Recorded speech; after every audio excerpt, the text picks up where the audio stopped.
Olá, minha querida Rondônia.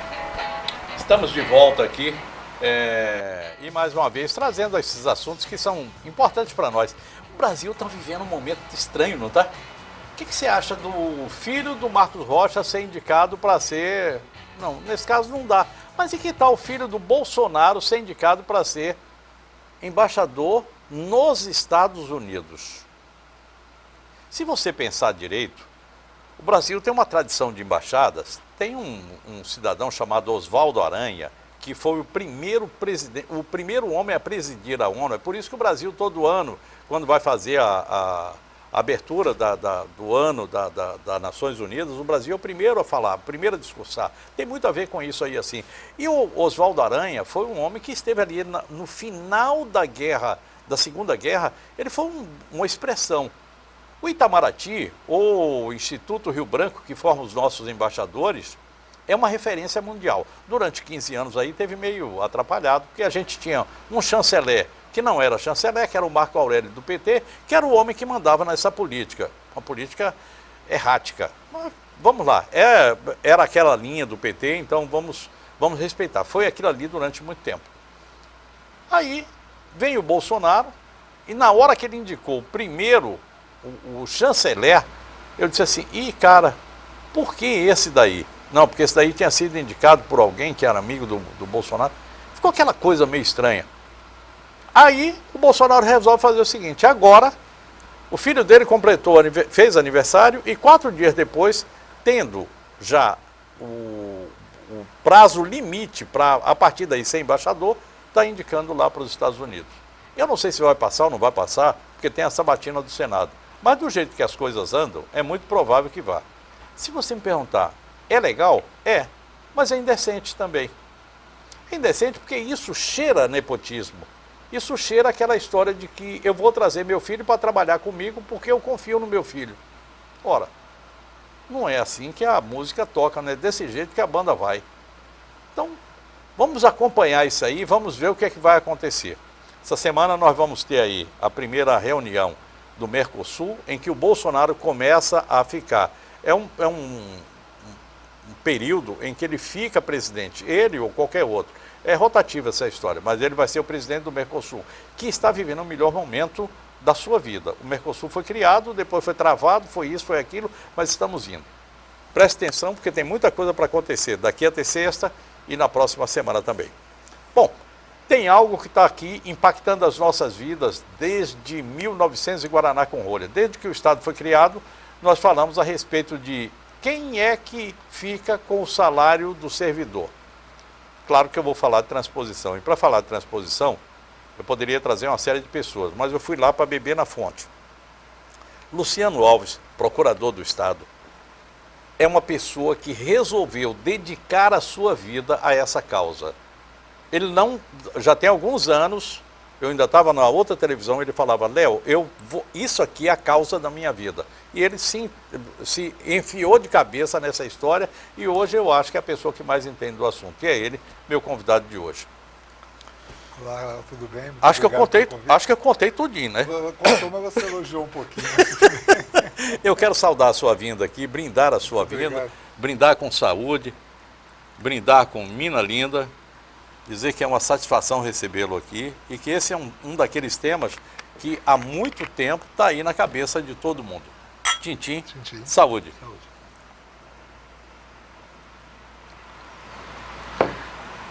Na verdade, é um tema espinhoso, né? Porque nós ainda não conseguimos chegar a termo, né?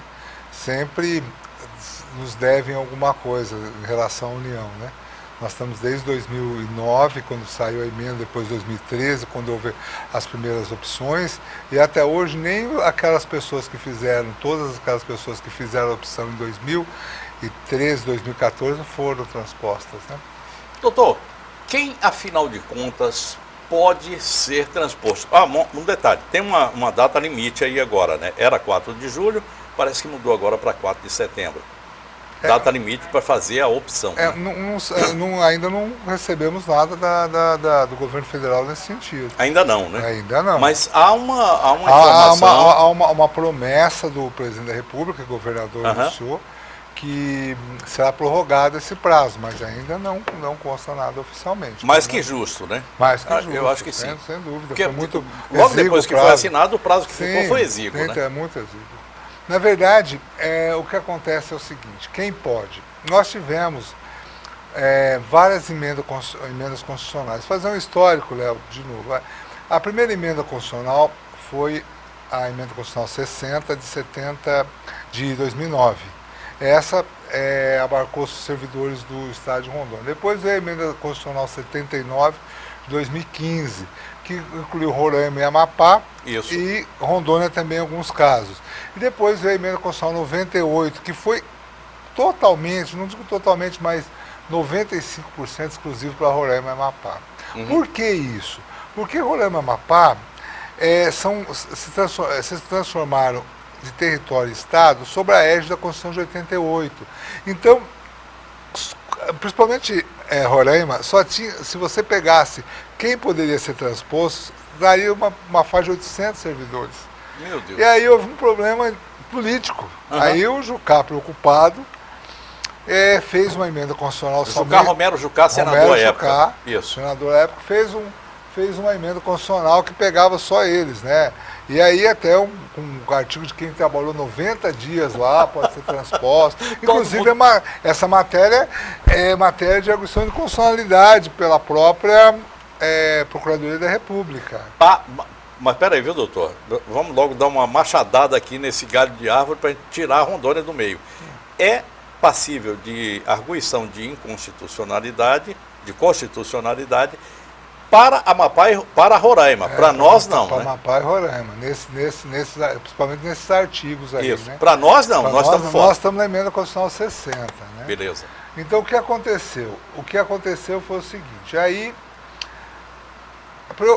houve um movimento político, capitaneado, inclusive, não só por políticos, mas um movimento capitaneado pelos sindicatos, os maiores daqui também, por algumas associações, que foram atrás, e a preocupação do Estado também para que Rondônia fosse visto também, não como foi o Roraima e Amapá, mas que tivesse também estendido alguns outros direitos. Nós tínhamos um problema sério ainda de direitos de pessoas que não haviam sido alcançadas. Aí foi criada uma medida provisória que se tornou lei. Essa medida provisória se tornou lei em julho do ano passado. E estendeu alguns direitos que não haviam ainda, embora nós achávamos que havia implícito, mas não havia explicitamente constar em lei. Por exemplo, o direito... Não estava lá escrito. Não estava escrito. Como Isso. os aposentados e pensionistas. Isso. Como aquelas pessoas que fizeram concurso, que contratados antes de março de 87, fizeram concurso para o mesmo cargo, ou mesma função, ou mesma carreira. Então, esse é o exemplo, depois vou te dar o exemplo dessas pessoas. E para empresas públicas, que é o caso da CAERD, Beron e tal. Então, foi criado um artigo na lei, e não na emenda constitucional, lei, que estendeu esses direitos a essas pessoas. Só que, deixar bem claro, o direito de que trabalhou 90 dias, que trabalhou, fez parte, esse direito é garantido na emenda constitucional 98 só para Roraima e Amapá. Rondônia não foi abarcada por isso. Então tem pessoas que estão falando, eu trabalhei em Rondônia, teve um amigo meu do Acre que me procurou essa semana, ele trabalhou em Rondônia em 87, foi assistente jurídico como eu. Falou, eu tenho direito. Falei, rapaz, você está no Acre há 20 anos. Né? Porque direito é bom senso, né? A gente não pode comungar o direito sem usar o bom senso. Não dá pra gente fazer do jeito que a gente quer hoje, do jeito que na verdade, tem pessoas aí que querem o melhor dos dois mundos. Isso é muito perigoso, né? Na verdade, então, o artigo que prevê isso aí não foi estendido para Rondônia. Ponto. É só ler. Só pegar a emenda constitucional 98, Rondônia não está lá. Se você ver a lei também, que foi editada, a 13.681, ela vai dizer os direitos que estão em Rondônia. E entre eles não está essa extensão que querem dar. Serum. Não, Peron, Serum. Não, Peron e Serum estão. As empresas estão. Ah, tá, você fala não sobre está essas... aqueles que passaram 90 dias, que não fizeram cargo efetivo, que trabalharam e foram embora. Isso não está garantido, não. Perfeito. Está para as empresas públicas. Para o Estado, não está. Não está escrito isso em lugar nenhum. Né? Mas tem gente que apregou que sim. Então, muita gente vai procurar a justiça, né? E eu acho que o caminho é exatamente esse, esse, né? Se você acha que você tem um direito que não está sendo Não respeitado, tenha para dúvida, tudo, né? não tenha dúvida. As pessoas têm falado comigo, Léo, que eu tenho que fazer para que possa, na verdade, exercer meu direito. Primeiro, tinha que fazer a opção. Porque se você não faz a opção, o que é a opção? A opção é a sua vontade de manifesta para passar para os quadros da União. Perfeito. Então ela é a condição sine qua non para que você possa, na verdade, pleitear seus direitos. Então se você não fizer a opção, você não pode ir na justiça depois e falar, quero fazer agora. Entendeu? Bem, antes de encerrar eu vou chamar aqui a FAG, mas antes de chamar a FAG, eu quero dizer para você o seguinte. Não adianta ficar ouvindo coisas que estão aqui e ali. Tá? Tem gente que está dizendo que pode, tem gente que não pode. O ideal é você fazer o seguinte. Procure o local exato, que é a secretaria... A superintendência, a SANF. A SANF. Vai lá na SANF e diz o seguinte, olha, eu tenho tal e tal situação. Tem gente lá para te atender. Sim. Eu tenho tal situação. Se você tiver documento, quanto mais documento você tiver, melhor. Você tem até, segundo informe, não está certo, não está escrito isso, mas a informação que eu tenho é que até 4 de setembro é o período. De qualquer forma, está na hora de você dar um pulinho até lá e dizer assim, eu tenho isso, isso e isso. Eu queria saber se eu posso transpor. E por que você deve fazer isso? Porque está havendo uma série de mudanças aí na Previdência Social e a gente não sabe exatamente o que é que vai ocorrer daqui para frente.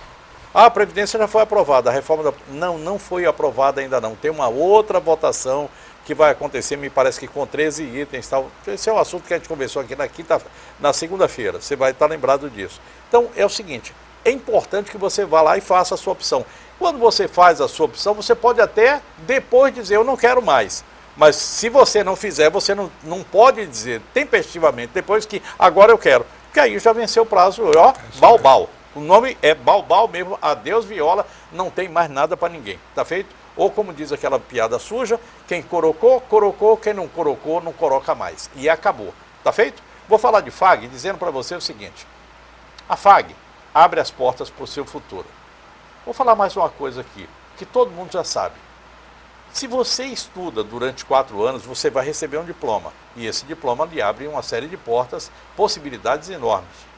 Se você não estuda, os 4 anos passam. Só isso. O diploma? Não. Você não se habilitou para ter esse diploma. Então faça isso. Entre numa escola que pode te levar para esse mundo novo. E o mundo novo é o mundo da educação, o mundo do saber. FAG.